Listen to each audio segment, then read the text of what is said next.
grade. We're going to read a story today. It's called What Marion Taught Willis by Brooke Berg. Illustrated by Nathan Alberg. Let's see what Marion teaches Willis. Everyone in Mr. Owen's class is excited about Career Day. Each student gets to choose a profession, become an expert on it, and then share with the class what he or she learned. No one is more eager than Marion Hedgehog and Willis Anteater. Shortly before lunch, Mr. Owen announces, Career Day is coming up next week. When I call your name, I want you to tell the class which career you have chosen to research. As Mr. Owen writes down each student's choice, the class becomes more excited about the assignment. Willis, what are you researching? Asks Mr. Owen. Firefighting, Willis exclaims. My Uncle Dan is a fireman, and he said I could come to the fire hall and interview the whole fire company this weekend.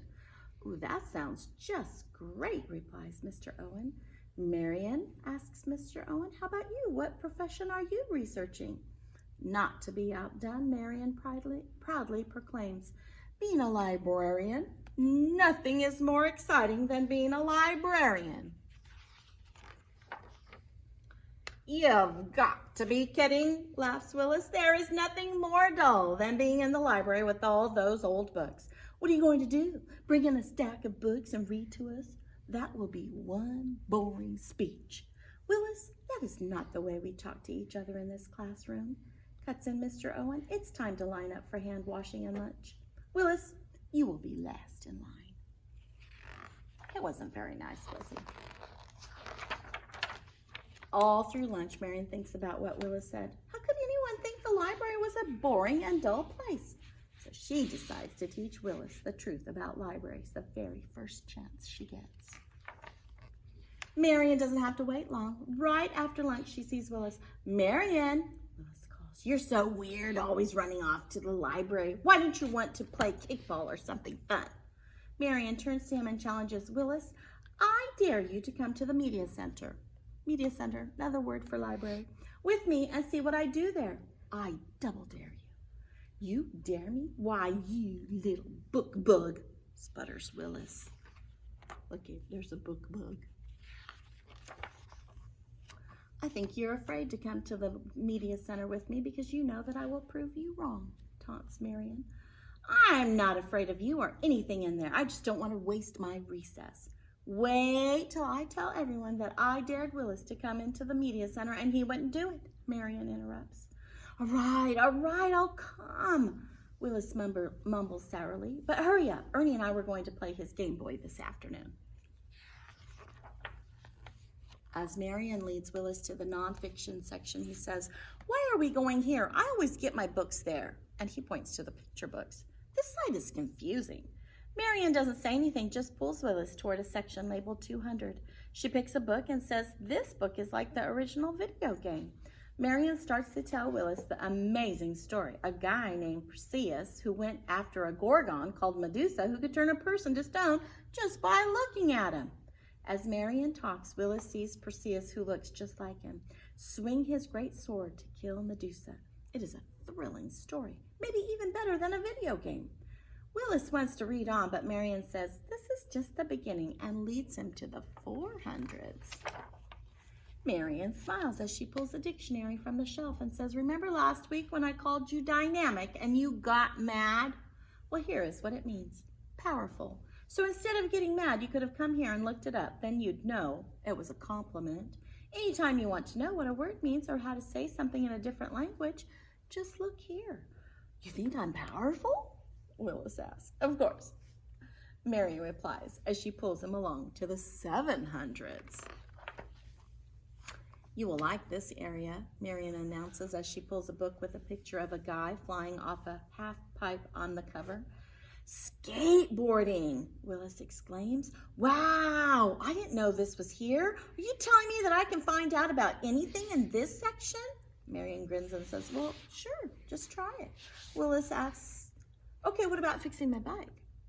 Oh, Marion replies, for bikes, go to the 600s because that is where all the mechanical information is found. It's really easy when you know where to look. Well, how do you know all this? Willis wonders. I was hoping you'd want to know, says Marion. She explains, the man who invented the Dewey System decided that he was going to design a way for all the knowledge ever known in the whole world to be arranged so that anyone looking for anything would be able to find it easily. The Dewey Decimal System is sort of arranged like a person growing up. When you're little, a person thinks only of himself. The 100s have all the stuff a person would want to know about himself, like what your dreams or handwriting means, plus things like optical illusions. The 100s are all about you.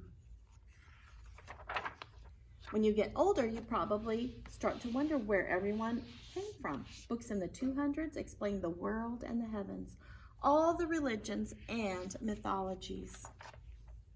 Once you understand there are other people besides your family in the world and they don't all look or act like you do, you will want to find out more about them.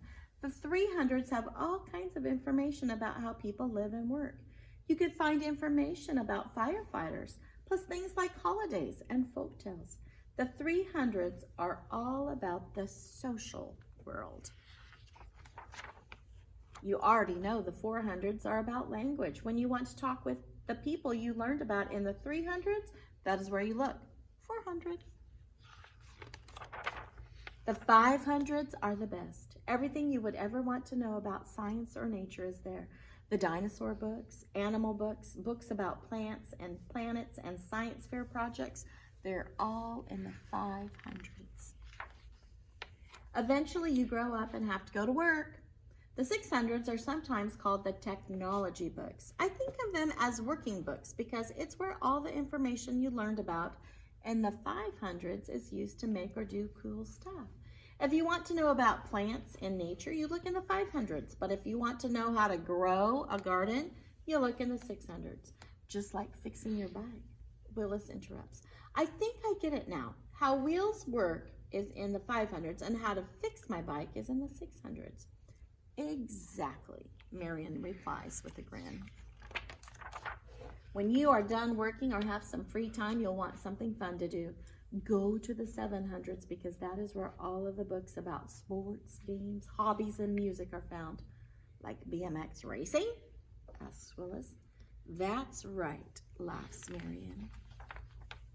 The 800 section is for all the plays, poetry, and other great books people have written.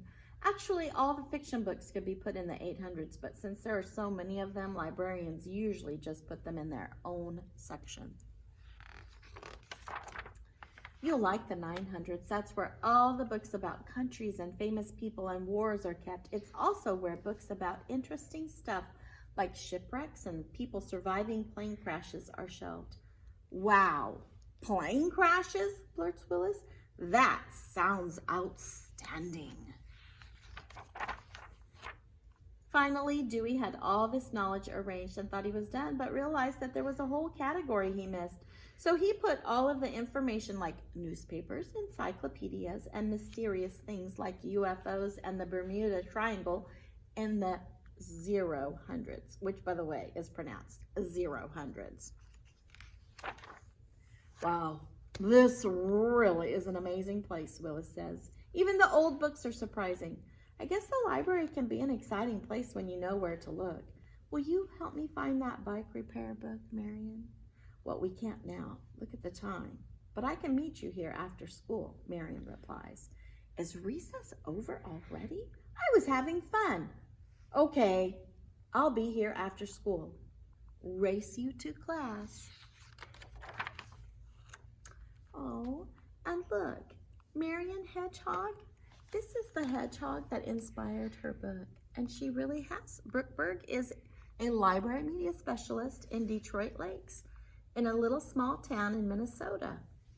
And she has a hedgehog, which is why all her books are about little Marion the hedgehog. Okay, we'll see you next week.